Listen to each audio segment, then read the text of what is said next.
하나님께서 우리에게 주시는 말씀은 신명기 30장입니다. 나는 당신들에게 당신들이 받을 수 있는 모든 복과 저주를 다 말하였습니다. 이 모든 일이 다 이루어져서 당신들이 주 당신들의 하나님이 쫓아내신 모든 나라에 흩어져서 사는 동안에 당신들의 마음에 이 일이 생각나거든 당신들과 당신들의 자손은 주 당신들의 하나님께로 돌아와서 마음을 다하고 정성을 다하여 오늘 내가 당신들에게 명령한 주님의 모든 말씀을 순종하십시오. 그러면 주 당신들의 하나님이 마음을 돌이키시고 당신들을 불쌍히 여기셔서 포로 생활에서 돌아오게 하여 주실 것입니다. 그리고 주 당신들의 하나님이 당신들을 그 여러 민족 가운데로 흩으신 데서부터 다시 모으실 것입니다. 쫓겨난 당신들이 하늘 끝에 가 있을지라도 주 당신들의 하나님은 거기에서도 당신들을 모아서 데려오실 것입니다. 주 당신들의 하나님이 당신들을 당신들의 조상이 차지했던 땅으로 돌아오게 하시어 당신들이 그 땅을 다시 차지하게 하실 것이며 당신들의 조상보다 더 잘되고 번성하게 하여 주실 것입니다. 주 당신들의 하나님이 당신들의 마음과 당신들의 자손의 마음에 할례를 베푸셔서 순종하는 마음을 주실 것입니다. 그리하여 당신들이 마음을 다하고 정성을 다하며 주 당신들의 하나님을 사랑하며 살 수 있게 하실 것입니다. 주 당신들의 하나님은 당신들의 원수와 당신들을 미워하고 괴롭히는 사람들에게 이 모든 저주를 내릴 것입니다. 그때 당신들은 돌아와서 주님의 말씀을 순종하며 내가 오늘 당신들에게 명한 모든 명령을 지킬 것입니다. 그러면 주 당신들의 하나님은 당신들이 하는 모든 일에 복을 주시고 당신들의 몸의 소생과 가축의 새끼와 땅의 소출을 풍성하게 하실 것입니다. 주님께서 기쁜 마음으로 당신들의 조상이 잘되게 하신 것처럼 기쁜 마음으로 당신들도 잘되게 하실 것입니다. 당신들이 주 하나님의 말씀을 잘 듣고 이 율법 책에 기록된 명령과 규례를 지키고 마음을 다하고 정성을 다하여 주 당신들의 하나님께로 돌아오면 그런 복을 받게 될 것입니다. 오늘 내가 당신들에게 내리는 이 명령은 당신들이 실천하기 어려운 것도 아니고 당신들의 능력이 미치지 못하는 것도 아닙니다. 이 명령은 하늘 위에 있는 것이 아니므로 당신들은 누가 하늘에 올라가서 그 명령을 받아다가 우리가 그것을 듣고 지키도록 말하여 주랴 할 것도 아닙니다. 또한 이 명령은 바다 건너에 있는 것도 아니니 누가 바다를 건너가서 명령을 받아다가 우리가 그것을 듣고 지키도록 말하여 주랴 할 것도 아닙니다. 그 명령은 당신들에게 아주 가까운 곳에 있습니다. 당신들의 입에 있고 당신들의 마음에 있으니 당신들이 그것을 실천할 수 있습니다. 보십시오. 내가 오늘 생명과 번영, 죽음과 파멸을 당신들 앞에 내놓았습니다. 내가 오늘 당신들에게 명하는 대로 당신들이 주 당신들의 하나님을 사랑하고 그의 길을 따라가며 그의 명령과 규례와 법도를 지키면 당신들이 잘되고 번성할 것입니다.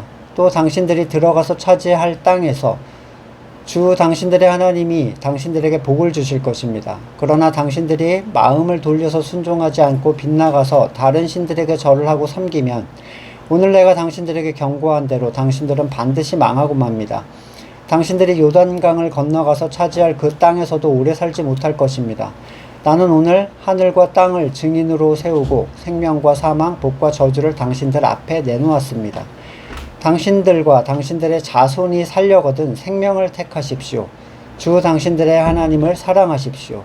그의 말씀을 들으며 그를 따르십시오. 그러면 당신들이 살 것입니다. 주님께서 당신들의 조상 아브라함과 이삭과 야곱에게 주시겠다고 맹세하신 그 땅에서 당신들이 잘 살 것입니다. 아멘. 그 어떤 부모도 어린아이가 나쁜 것을 선택할지 모른다는 것을 알고 있으면서 좋은 것과 나쁜 것을 그 앞에다가 두지는 않죠. 쥐약과 건강한 음식을 아이 앞에 두고 선택을 하라. 어린아이한테. 또는 담배, 깨끗한 어떤 것. 또는 고압전류가 흐르는 위험한 어떤 것과 함께 따뜻한 이부자리. 자, 좋은 것과 나쁜 것을 그 앞에다 같이 제시해 주지 않아요. 이런 선택을 자녀에게 요구하시지 않죠. 네. 나쁜 것을 제시하지 않는다면 어떨까요? 아예 좋은 것만 그 앞에 놔두면 그럼 좋은 것밖에 없으니까 좋은 것만을 선택할 것인가? 하나님은 왜 성도 앞에 복과 저주를 두시면서 택하라고 하셨는가? 우리의 자녀들은 부모가 나쁜 것을 그 앞에 뒀기 때문에 나쁜 것을 선택했는가? 찾아가죠. 심지어 나쁜 걸 찾아갑니다. 양에게 사료를 주는데 정말 좋은 사료를, 특급 사료밖에 없어서 특급 사료를 먹는 양에게 있어서 선택이라는 건 없습니다. 이 양이 특급 사료를 선택한 이유는 선택할 기회가 없었기 때문이에요. 그러니까 특급 사료의 가치를 알았기 때문에 그 사료를 선택한 게 아니죠. 하나님은 우리를 택하셨지만 또한 그런 이유에서 우리를 선택하신 하나님을 다시 선택하기를 원하세요. 이것은 구원의 주권과는 좀 다른 얘기입니다. 양이 아닌 존재를 양으로 택하셨다는 사실은 절대적으로 하나님의 주권이죠. 우리가 저는 양이 되고 싶어요 라고 해서 양이 되는 게 아니죠. 하지만 우리에게 특급 사료만을 주신다면 우리는 하나님의 것을 선택할 기회를 얻지를 못하는 거예요. 선택할 기회라는 건 다른 것이 있어야 되거든요. 우리가 하나님의 택하심에 대한 은혜를 다시 선택하는 것. 특급 사료와 썩은 사료 앞에서 썩은 사료를 택하는 자들은 하나님의 택하심의 은혜를 알지 못하는 행동을 하는 거예요.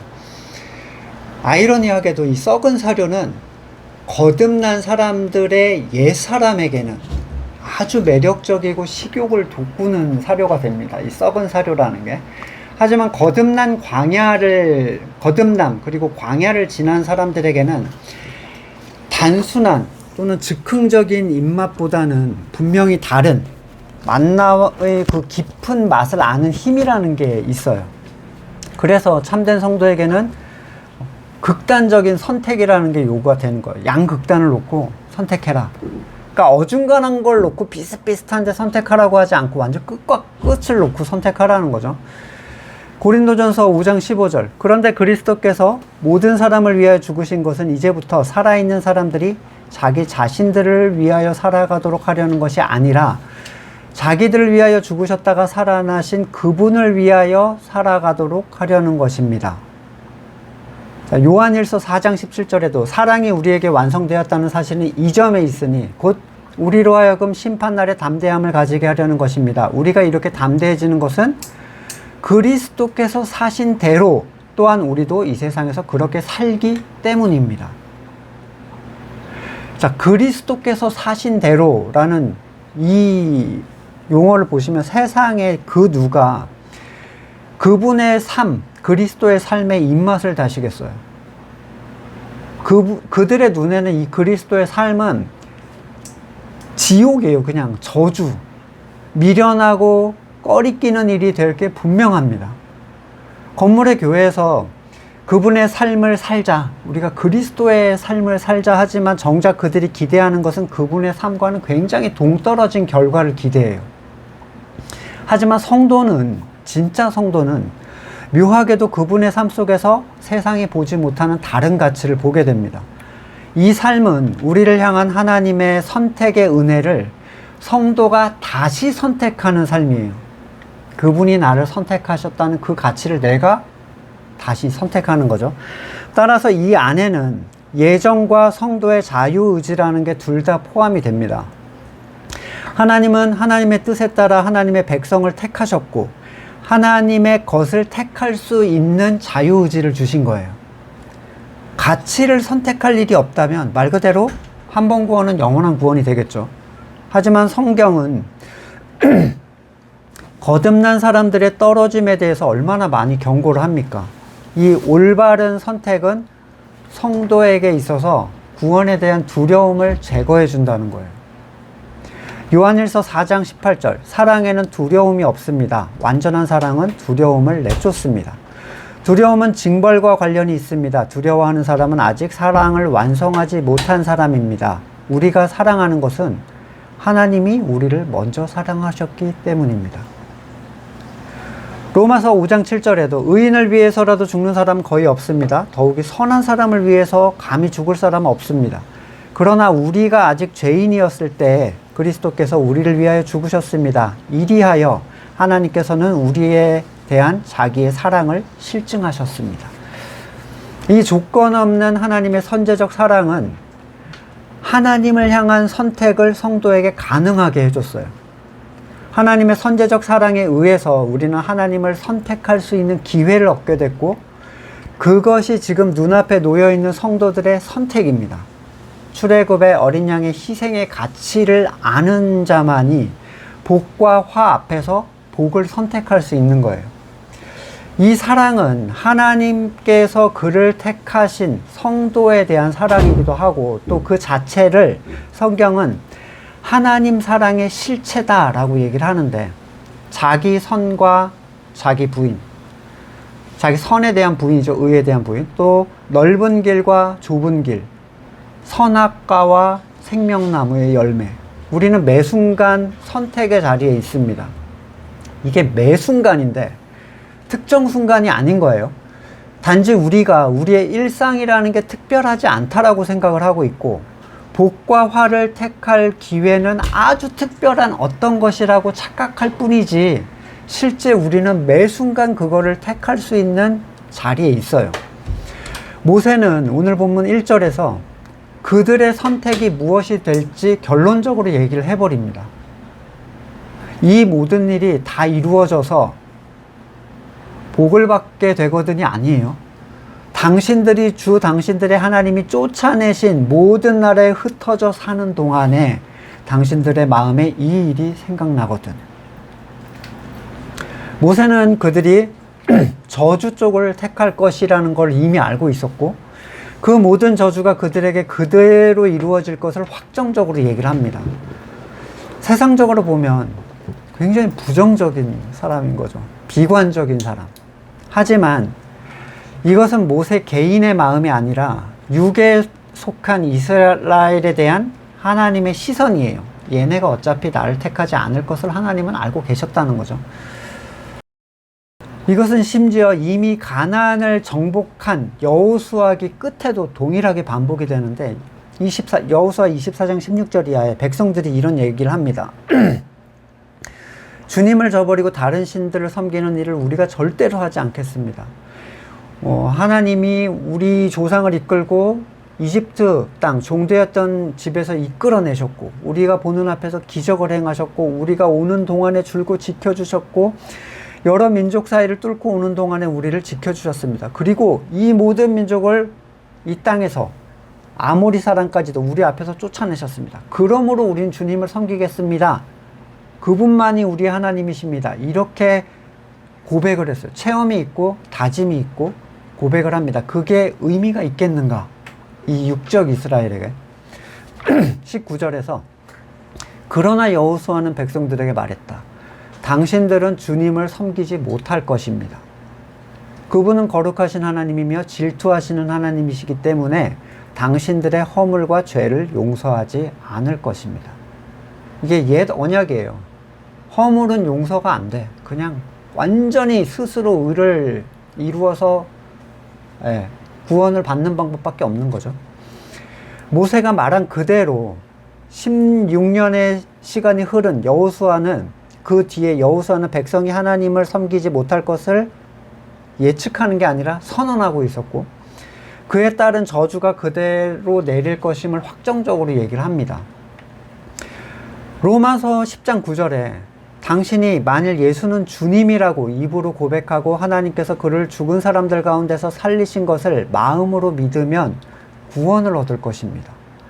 사람은 마음으로 믿어서 의에 이르고 입으로 고백해서 구원에 이르게 됩니다.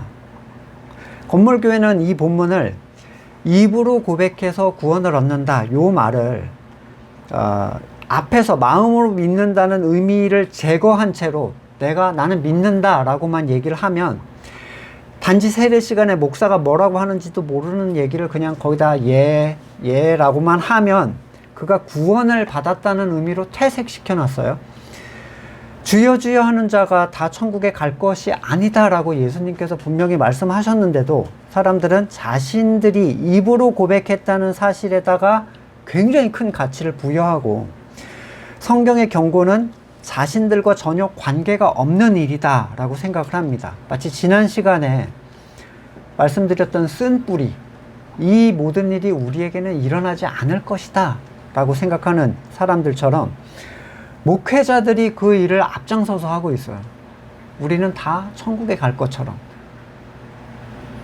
장례식, 건물교회에서 치르는 장례식을 보시면 그가 어떤 삶을 살았던 이 형제는 하늘나라에서 우리가 마지막 날에 보게 될 것이다 라고 얘기를 해요. 그럼 거기 가서 이 형제가 지옥에 갔다고 얘기하기도 뭐 한 거예요? 그냥 무슨 아주 상투적인, 그쵸? 입으로 시인하여 구원을 받는다. 얼마나 편합니까? 내가 믿는다고 말하면 나는 구원을 받는다니까. 극단적으로 표현하면 입으로 구원을 받는다는 표현으로 사용할 수 있을 정도로. 그쵸? 이것은 성경에서 말하는 하나님의 일방적인 택하심, 그 놀라운 출애굽의 체험, 40년 광야 훈련, 불기둥, 구름기둥의 인도, 만나의 채우심, 가나안의 정복에 대한 순종, 그 약속하신 가치를 차지하고 누리는 것, 그리고 눈앞에 놓인 복과 저주의 선택, 이런 것들을 싹 제거하고 나는 천국에 갈 것이다 를 믿는 이상한 결과를 가져왔어요. 이것은 성경이 말하는 것과는 전혀 다릅니다. 그들은 심지어 하나님의 저주에 대해 말하는 것을 안심하고 있는 자들의 믿음을 흔드는 그런 일로 말하고 있고, 고개를 다른 곳으로 돌리게 만들죠. 저주로부터. 그런 일은 절대 일어나지 않을 것이라고 쓴뿌리의 고백을 하게 만들어 버립니다. 모세는 눈앞에서 광야 세대에게 하나님의 저주는 너희에게 그대로 임할 것이고 그때 돌아와서 어떻게 해야 될 것인지를 얘기를 합니다. 하나님의 저주가 그들에게 임하게 되는 일이 그들이 피할 수 없는 일인 까닭은 아직 그들에게 하나님의 복을 선택할 수 있는 생명이 없어요.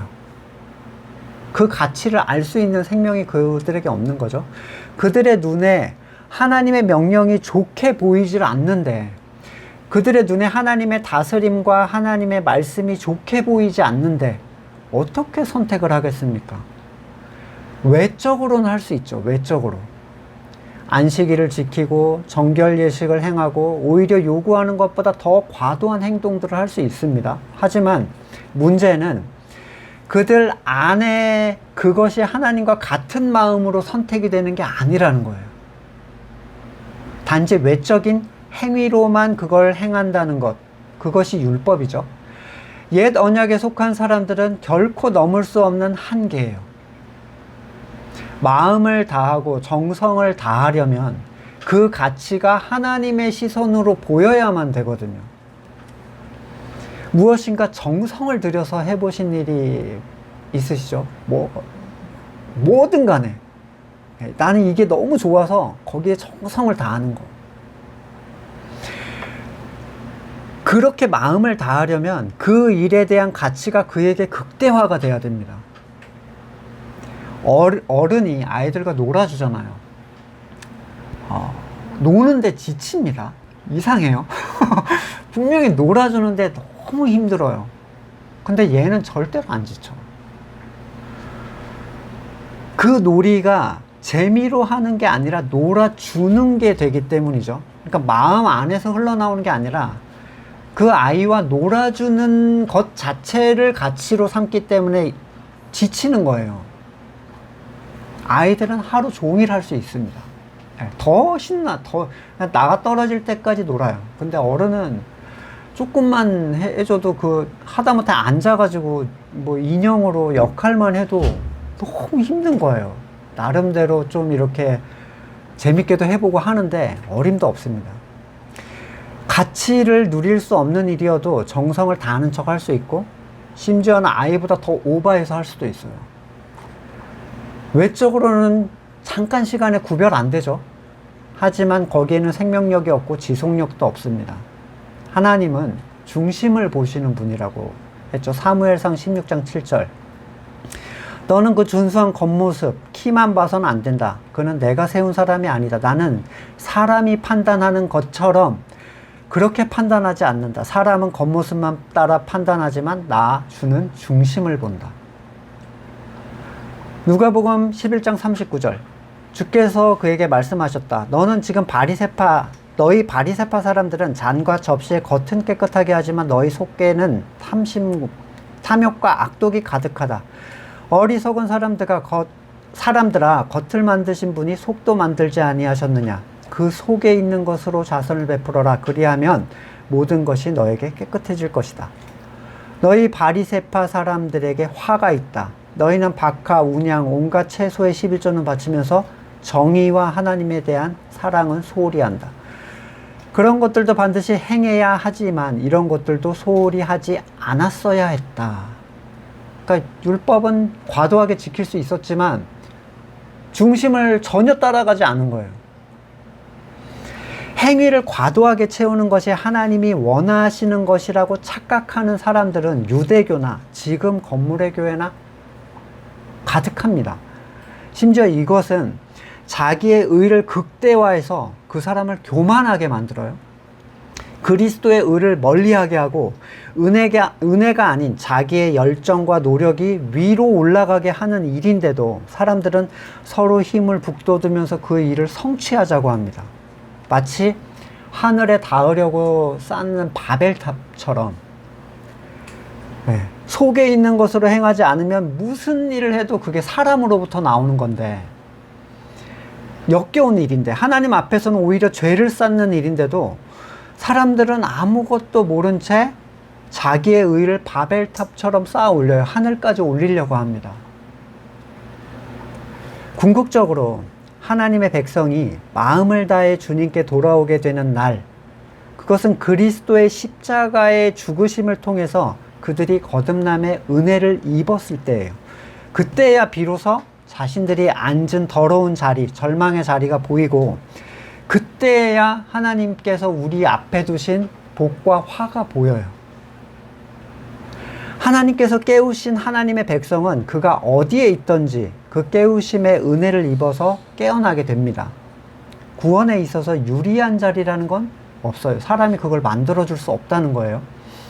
하나님께서 구하고자 하시면 그가 불교 집안에 났던, 아랍권에서 태어났던, 공산주의 아래 있던, 하늘 끝에 가 있던 아무 상관이 없어요. 그냥 깨어나는 거죠. 반대로 깨우지 않은 사람은 대대로 아브라함의 자손이든 베드로 집안에서 태어났던 절대로 하나님께 올 수 없습니다. 그래서 구원은 이 거듭남은 하나님의 은혜라고 하는 거죠. 6절에 보시면 이 돌아오게 하신 사람들에게 하나님은 이전과 다른 방식, 새 언약을 사용하시는 것을 보여주시는데, 마음의 할례를 행하는 방식이에요. 이스라엘 사람들이 육적으로 받는 할례는 하나님 앞에서 그들의 중심을 바꾸는 데는 어떠한 영향도 끼치질 못했습니다. 마음의 할례는 신명기 앞쪽에서도 한번 언급이 되는데 10장 16절에서 그러므로 당신들은 마음의 할례를 받고 다시는 고집을 부리지 마십시오. 문제는 어떻게 마음의 할례를 받느냐는 거죠.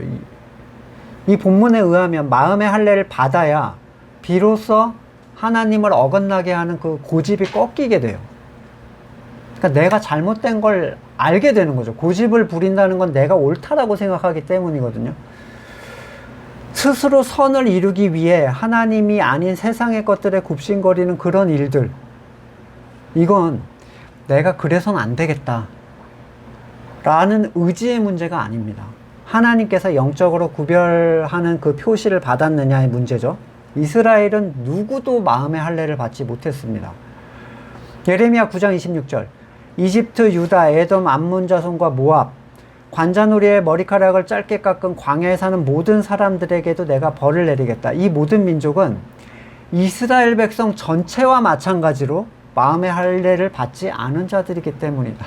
하나님 눈에는 이스라엘 백성과 이 사람들이 차이점이 없었어요. 마음의 할례를 받지 못했다는 점에서. 육체의 할례는 사람의 의지와 결단으로 가능합니다. 마음의 할례는 내가 받아야 되겠다라고 선택하는 게 아니에요. 마음의 할례는 오직 하나님 쪽에서 내가 너에게 할례를 베풀겠다 라는 하나님의 의지를 통해서 이루어집니다. 그렇게 되어야 비로소 그 사람은 하나님의 음성을 들을 수 있는 귀가 열리고 가치를 알게 되고 순종하게 되고, 그렇게 율법에서 말하고 예수님도 강조하신 마음과 뜻과 힘을 다해서 하나님을 사랑하게 만들어요. 하게 만든다는 거예요. 뭐 열어놓고 너 그렇게 해라가 아닙니다.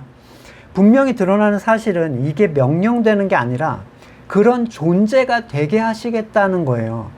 8절에 그때 주님을 순종하며 내가 당신들에게 명한 모든 명령을 지킬 것이다 라고 얘기를 하고 있는 거죠. 새언약의 시대인 지금도 해야 한다의 마음을 가진 사람들은 하게 하신다는 믿음을 가진 사람들에 비해서 비교할 수 없이 많아요. 거의 대다수가 해야 한다예요. 우리는 해야 한다. 이것은 그들이 그렇게 배워왔기 때문에 그러는 게 아닙니다. 거듭남의 문제예요. 그만큼 거듭난 사람이 많지 않다는 얘기인데, 하게 하심에 대한 믿음이 설명이나 가르침으로 불가능한 이유는 그것이 살아남을 통해서 그냥 되는 것이기 때문에, 되는 현상을 맛본 사람 이외에는 누구도 알 수 없는 영역에 있는 거기 때문이에요. 이게 왜 되는지는 모르겠는데 그냥 되는 거예요, 갑자기. 뭐 예를 들어 색이 보이는 것, 그건 노력의 문제가 아니죠. 내가 색을 봐야 되겠다라고 해서 보는 게 아니잖아요. 색을 보지 못한 사람에게 결코 색은 설명될 수 없습니다. 모든 게 흑백인데 빨간색이란 말이야. 따뜻한 색인데 태양의 색깔, 붉은 장미의 어떤 그 강렬함을 지니고 있어. 그게 무슨 의미가 있어요? 그냥 난 다 흑백인데. 색을 보지 못하는 사람에게 색을 보는 사람이 색 때문에 구분되는 어떠한 그 행동들, 그거는 이상하게 보일 수밖에 없어요. 왜 저러지? 하나님을 아는 것은 하나님을 아는 지식을 받은 거듭난 사람들만이 할 수 있는 어떤 행동들이에요. 하나님을 아는 행동들. 자, 단 한 명도 지키지 못했던 율법의 의에 대해서 성경은 하나님의 명령이 어려운 거야 아니다. 예, 능력이 미치지 못하는 것도 아니다. 나는 너네한테 무리한 걸 요구하는 게 아니야. 이렇게 얘기해요. 아무도 통과하지 못한 그 일에 대해서 어떻게 이렇게 얘기하죠? 지금 새 언약에 대해서 얘기하고 있잖아요. 그죠? 시편 115편 3절. 우리 하나님은 하늘에 계셔서 하고자 하시면 어떤 일이든 이루신다. 그러니까 하나님이 하고자 하는데, 이거 너무 어려운데? 누가 방해를 해서 안 되겠는데? 이런 건 없어요. 그냥 하고자 하시면 하는 거예요, 하나님은. 누가복음 8장 25절에 부자가 하나님의 나라에 들어가는 것보다 낙타가 바늘귀로 들어가는 것이 더 쉽다. 이 말씀을 들은 사람들이 말했다. 그렇다면 누가 구원을 얻을 수 있겠습니까? 예수님께서 말씀하셨다. 사람은 할 수 없는 일이라도 하나님은 하실 수 있다. 하나님께서 의에 대하여 부자였던 자들, 이 사람들은 바늘귀 같은 하나님의 나라에 들어갈 수 없다라고 하셨는데, 이 들어가게 하시는 방식이 뭐죠? 그의 심령을 털어버리는 거예요. 완전히. 이렇게 쌓아놨던 의를 탈탈 털어서 그게 아무 가치도 없는 거를 보게 하시는 거예요. 마음이 가난한 사람들, 자기의 의에 대하여 쌓았던 바벨탑이 완전히 무너진 사람들, 의에 대하여 빈곤한 사람들만이 하나님의 말씀이 그 안에 새겨진 사람들이에요. 율법이 그 안에 새겨진 사람들이죠. 새 언약이 성취된 사람들. 예레미야 31장 31절. 이거 뭐 외우기도 쉬워요. 3.1.3.1. 예. 독립운동 같죠.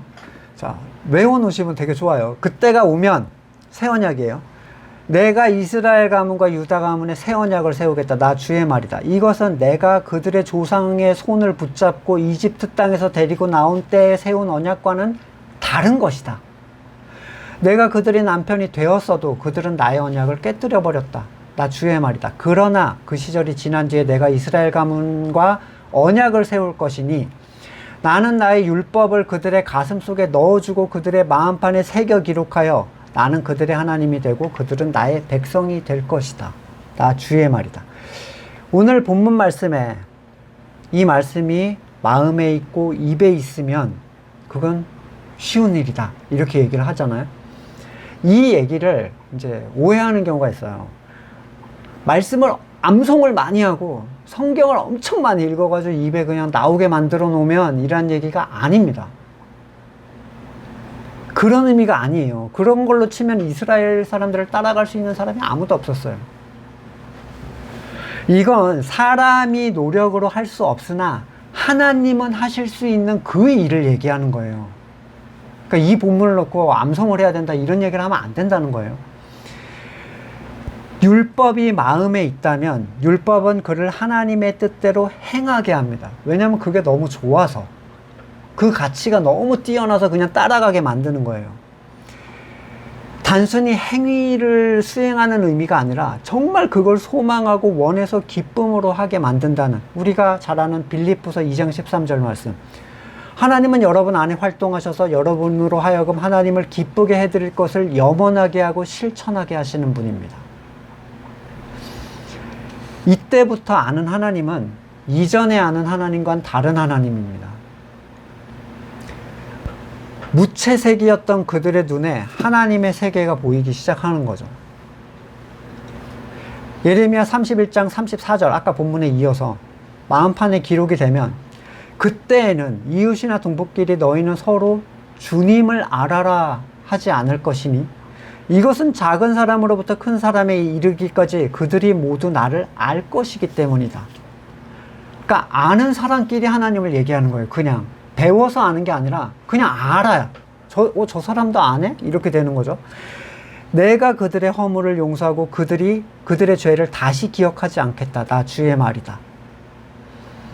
이때가 되면 이러한 마음의 할례를 하나님으로부터 받은 사람들은 하나님을 알리려고 교육하고 프로그램을 할 필요가 없습니다. 누구든지 하나님을 아는 사람들만 모이게 될 거예요. 색을 보는 사람들만 모이게 될 거예요. 그들은 단지 얘기를 해봄으로써 그가 나와 같은 걸 보고 있는지 안 보고 있는지를 쉽게 알 수 있습니다. 아무리 보는 척해도 금방 드러나요. 생명인 사람이 태양의 색깔이 너무 아름답게 표현이 됐네 뭐 하고 아는 척 좀 해본다고 생각해 보세요. 밖에 한번 데리고 나가보면 보는지 안 보는지 압니다. 금방 알 수 있어요.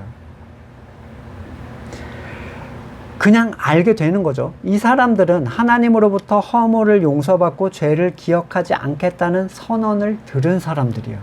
그 사람들이 성도인 거죠. 그럼에도 불구하고 17절, 이런 은혜를 입은 사람조차도 마음을 돌려서 하나님을 떠나면 다시 하나님의 저주는 그를 향하게 될 것이다. 이렇게 얘기를 해요. 거듭나고 은혜를 입고 유업을 누리고 천국의 가치를 맛봐도 그건 영원한 것이 아니라는 사실을 반드시 기억해야 됩니다. 히브리서에서도 있죠. 한번 하늘의 가치를 맛보고 성령의 은사를 체험하고도 그 은혜를 저버리는 사람에게 어떠한 징계가 내리는가. 거듭난 사람 중에 많은 수가 자신이 맛본 영적인 가치나 놀라운 일들에 취해서 내가 떨어질 것이라고 생각조차 하지 않는 경우가 굉장히 많아요. 색을 봐버렸어. 나는 너무 찬란한 노을과 너무 아름다운 바다와 막 색깔 파란색 초록색 막 다 봤어. 근데 제 흑백만 보고 있네. 난 저런 상태로는 절대로 가지 않을 거라고 생각하는 거죠. 황홀경, 말씀으로 얻는 기쁨, 복음의 깨달음을 통해 충격을 받거나 누군가를 회심하게 쓰는 도구로 쓰이는 경험을 가졌더라도 그것은 겸손한 자를 통해 흘러가는 하나님의 생명일 뿐이지 내가 대단히 높은 수준의 신앙인이라는 것으로 생각해서는 안 돼요. 아차하면 그냥 그렇게 넘어가요. 근데 어떤 분은 이런 얘기를 하더라고요. 자기에게는 사람의 죄가 보인대요. 진짜인지 아닌지 모르겠어요. 자기 말로 그래요. 아니, 무슨 점쟁이 그런 행동을 하는 사람들이 좀 있어요. 이 신비주의적인 교회에 가면 죄가 보이게 하는 일, 그게 진짜 성경적인지는 전혀 근거가 없지만 정작 그가 본다는 어떤 죄들은 그 사람이 자신의 선을 추구하는 근본적인 것을 떠나서 세상이 불쾌하게 생각하는 어떤 그런 일들을 보게 하는 경우가 굉장히 많습니다. 근데 그는 자신이 그걸 본다는 이유 때문에 그 죄를 짓는 사람보다 자기가 상당히 우위에 있다라고 여겨요. 내가 우위에 있지 않다면 내가 이걸 왜 보겠어? 뭐 이런 거죠. 특히 초자연적인 현상을 경험한 경우, 뭐 음성을 갑자기 듣는다든지 뭐가 뭐 눈에 보인다든지, 남보다 종교적인 행위를 많이 채우는 사람들, 자신이 영적인 수준이 높다고 생각하기가 너무 쉬워요. 영적인 수준이라는 것은요, 성경에서 말하는 영적인 수준이라는 건 그 사람이 얼마나 겸손한가로 판단되는 거예요. 근데 그 사람들은 전혀 겸손하지 않거든요. 나는 이렇게 높아 라고 생각해요. 오히려 누가 더 낮은 자리를 지향하고 있고 자신의 낮음을 바르게 바라보는가가 하나님이 보실 때 굉장히 좋아하시는 수준이 높은 사람이거든요. 내 체험이 더 많고 내가 너보다 더 많이, 너가 알지 못하는 것을 내가 더 많이 알고 있다는 사실이 중요한 게 아니라 그건 오히려 그 사람을 더 교만하게 만들죠. 고린도전서 8장 1절, 우상에게 바친 고기에 대하여 말하겠습니다. 우리는 우리 모두가 지식이 있는 줄로 알고 있습니다. 지식은 사람을 교만하게 하지만 사랑은 덕을 세웁니다. 자기가 뭔가 알고 있다고 생각하는 사람은 아직도 그가 마땅히 알아야 할 방식대로 알지 못하는 사람입니다. 고린도전서 10장 12절, 그러므로 서 있다고 생각하는 사람은 넘어지지 않도록 조심하십시오. 베드로전서 5장 5절, 여러분, 젊은이 여러분, 이와 같이 여러분도 나이가 많은 이들에게 복종하십시오. 모두가 서로서로 겸손의 옷을 입으십시오. 하나님께서는 교만한 자를 물리치시고 겸손한 사람에게 은혜를 베푸십니다. 그러므로 여러분은 하나님의 능력의 손 아래로 자기를 낮추십시오. 때가 되면 하나님께서 여러분을 높이실 것입니다. 다시 모세는 이스라엘 백성들에게 선택할 것을 얘기를 합니다. 진짜 선택이에요. 이 거듭난 사람들도 동일한데 30장 19절, 나는 오늘 하늘과 땅을 증인으로 세우고 생명과 사망, 복과 저주를 당신들 앞에 내놓았습니다. 당신들과 당신들의 자손이 살려거든 생명을 택하십시오. 처음에 뭔가를 택해야 됐을 때가 있어요. 창세기에. 그죠? 2장 9절에 주 하나님은 보기에 아름답고 먹기 좋은 열매 맺는 온갖 나무를 땅에 자라게 하시고 동산 한가운데는 생명나무와 선악을 알게 하는 선악과 나무를 같이 두셨어요. 선택할 기회가 있었다는 거예요. 아담과 거듭난 사람에게는 비슷한 상황이 하나 주어집니다. 이제는 선택할 수 있어요. 아담도, 거듭난 사람도 생명과 사망, 복과 저주를 선택할 위치에 있어요. 유대인들에게는 선택할 생명이 없었죠. 선택할 수 있는 생명이. 뭐, 있었지만, 하나님의 걸 선택할 수 있는 생명이 없었어요. 근데 아담과 우리는 있다는 거예요. 하지만 첫사람인 아담과 새사람인 우리는 선택을 할 수 있는데, 문제는 아담은 자기가 어떤 존재인지를 몰랐어요. 근데 우리는 알아요. 아담은 마음의 할례를 받지 못했지만 우리는 할례를 받았고, 아담은 하나님이 어떤 분인지를 알지 못했지만 우리는 알아요. 아주 미묘한 거죠. 하나님과 같이 살았던 아담은 하나님이 어떤 분인지를 몰랐어요. 잠언 3장 17절, 지혜의 길은 즐거운 길이요 그 모든 길에 평안이 있다. 지혜는 그것을 얻은 사람에게는 생명의 나무니 그것을 붙드는 사람은 복이 있다. 생명나무에 대한 선택은 그가 가진 지혜가 그 가치를 그에게 드러내줌으로써 그걸 선택하게 해줘요. 아담은 생명나무와 선악과가 동산 중앙에 있었어도 생명나무를 볼 수 있는 지혜가 없었죠. 오히려 그의 무지한 본성은 자신을 죽음으로 몰아갈 선악과를 보고 어떻게 생각했어요? 보암직도 하고 먹음직도 하고 지혜롭게 할 만큼 탐스럽게 여겼어요. 거듭난 성도는 십자가의 길을 압니다. 주님께서 걸어가신 길, 주님께서 걸어가라고 하신 길 알아요. 이건 억지로 되는 게 전혀 아닙니다. 나는 싫지만 가라고 하니 무슨 저 구레네 시몬처럼 로마 병사가 지라고 하니 내가 진다 이렇게 생각하시는 경우가 있는데, 이게 율법과 뭐가 다른가요? 나는 싫은데 까라니 깐다 이러는 거잖아요. 많은 경우에 사람들은 내가 하기 싫은 것을 어떻게든 행하는 걸 순종이라고 생각해요. 율법하고 똑같이 생각해 버리는 거죠. 다시 과도한 종교 행위, 스스로 택하는 자의적인 손해들, 착한 척들, 의지적으로 불편하고 싫은 걸 선택하는 것이 주님께서 우리에게 요구하는 것이다 라고 생각을 해요. 하지만 성도는 참된 가치를 선택하는 거예요. 가치가 너무 좋아서 그걸 선택하는 게 순종이라고. 속과 겉이 같은 거죠. 그게 그 가치를 보게 해주는 게 지혜예요.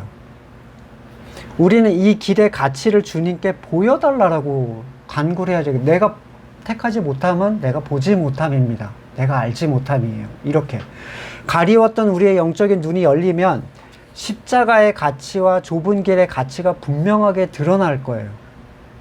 우리가 선택하는 십자가는 억지로 가는 길이 아니라 엄청난 가치에 대한 자연스러운 선택이 될 거예요.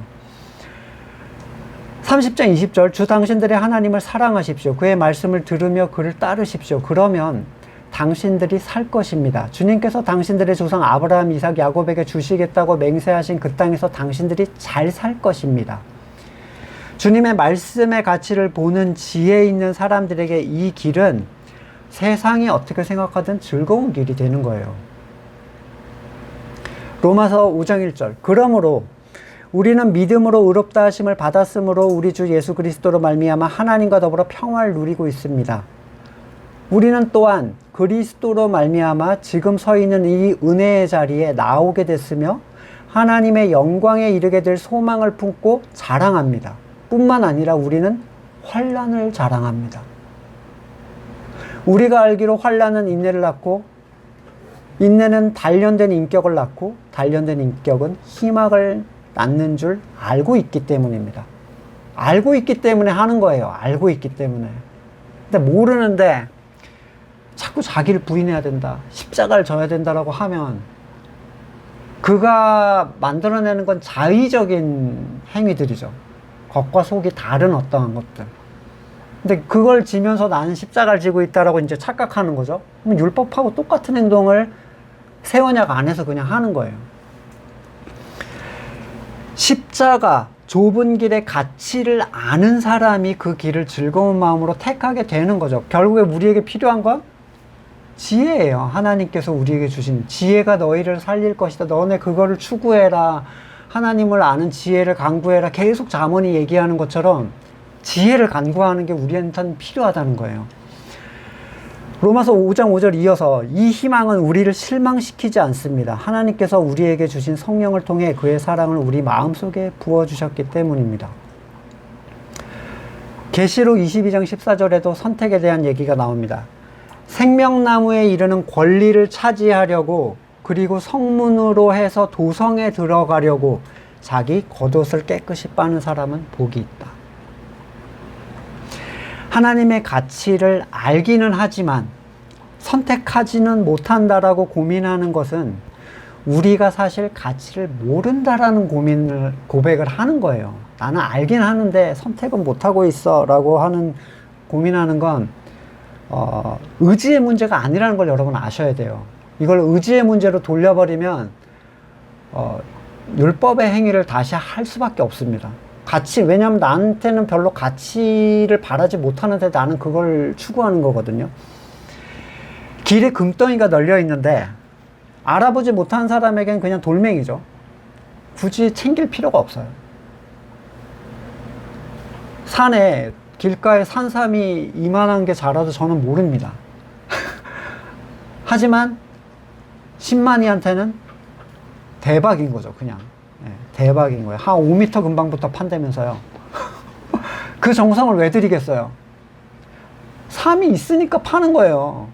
제가 아무나 놓고 5m 근방부터 파보세요. 그게 삶이 되는 게 아니죠.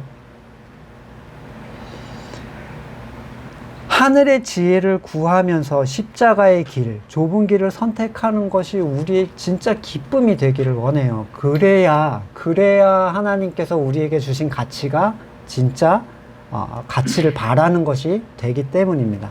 말씀을 놓고 우리 같이 기도하겠습니다. 본문을 이렇게 읽어보시면서 하나님께서 진짜 요구하는 것이 무엇이고 마음과 뜻과 힘을 다해서 이렇게 할 수 있는 힘의 근원은 어디로부터 나오는지, 우리가 진짜 무엇을 간구해야 되겠는지, 가치를 아는 존재가 되게 해달라는 그런 소망을 가지고 말씀 같이 묵상하시겠습니다. 그 크신 십자가의 사랑 앞에 우리는 그 가치를 잘 알지 못함을 고백합니다. 그 길을 즐겁게 선택하지 못함을 고백합니다. 우리가 아무것도 알지 못함을 다시 고백합니다. 겸손한 자의 자리로 향할 수 있게 하시고 낮은 자의 자리를 향할 수 있게 하시며 그 길을 즐겁고 기쁜 마음으로 갈 수 있도록 하늘의 지혜로 우리의 어두운 눈을 밝히 보여주시옵소서. 십자가의 삶이 우리의 즐거움, 기쁨과 자랑이 되게 하시고 영원한 소망이 세상을 이기는 힘이 되게 하여 주시옵소서. 지금은 우리 구주 예수 그리스도의 은혜와 하나님의 사랑과 성령의 교통하심이 십자가가 참된 기쁨이 되기를 소망하는 성도들과 그의 삶의 모든 자리 가운데 지금으로부터 영원까지 함께 하시기를 간절히 축원드립니다. 아멘.